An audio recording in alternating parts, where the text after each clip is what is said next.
ayaan haddana islaantii weyme waxaan ku idhi maanta uuni ergeeyo gabadhii isu kaaya keen markaasaa waxay ku tidhi wallaahi baan yacni warabba masiix baan ku dhaartaya bay tidhi inaanad gabadhaa helaynin ilaa iyo 150 diinaar oo dahaba mooyaane naftaadu raaxaysan mayso gabadhaana arki maysid dabadeedna waxaan go'aansaday meheradda oo dhan inaan xaraasho oo aan dabadeedna lacagtaa ka soo saaro si aan naagtaa u kulanno aniga oo meheraddii u daydeeyaya suuq ayaa dowladdii markaa ingiriiska ee gumaysanaysay shaam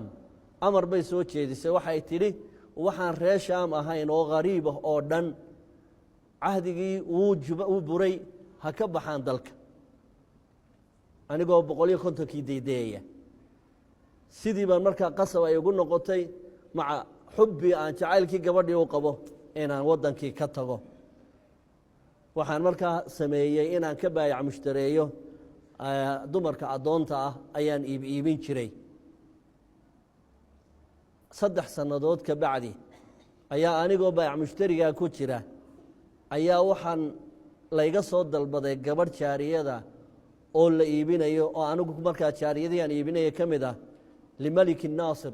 ninkii boqorkaa la odhan jiray naasir ayaa iga dalbaday gabadh waxaanan qiimaheeda 100 diinaar oo dahaba bay ku qiimaysnayd 100kii diinaar ee dahabka ahaa 90 diinaar oo dahabaa la isiiyey 10kana waad sugaysaa baana lagu yidhi markaan 10kii u soo noqday maalintii dambe ayuu boqorkii yidhi ordaya oo dumarka asiiraadka ee lasoo qafaashay ee halkaa ku xaraysan 10ka diinaare uu inagu leeyahay hal gabadha ha ku qaata ee siiya waxaanay markaa wakhtigaa ku beegan tahay wakhtigii ay dhacday dagaalkii muslimka iyo nasaarada dhex maray xitiin la odhan jiray waqcata xitiin ee uu hogaaminayey salaaxaddiin alayuubi wakhtigaasayd 1987 miilaadigay ahayd dagaalkaasaa dhacay waa laga xoreeyey dhulkii xeebaha ah oo dhan ingiriiskii dumarkiisiina waa la soo qafaashay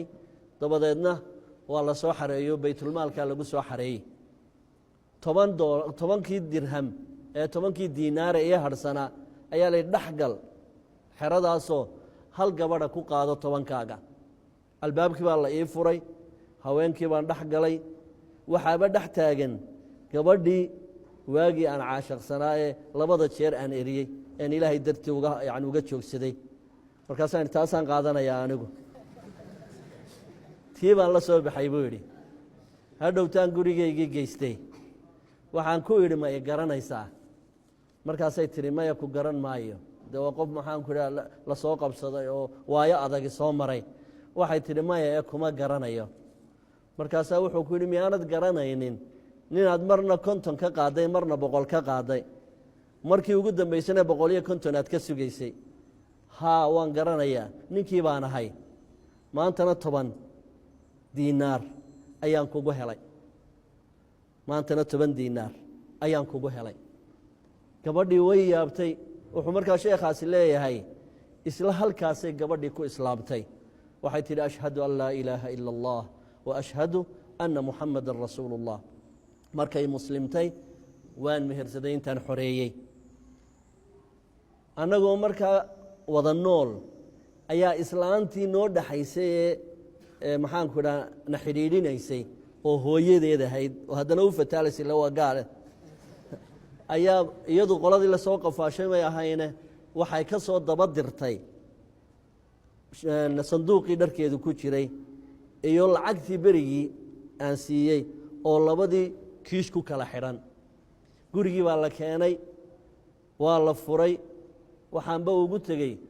50kii diinaar iyo 100kii diinaaroo mid walba bacdiisi uu ku xidhan yahay iyo maryaheedii gabadhii sidaa ahayd waa tacarurtaa ii dhashay buu idhi markaa wuxuu soo deliiliyey xadiidkii ahaa man taraka shay-an lilaahi cawadahu allaahu khayra minhu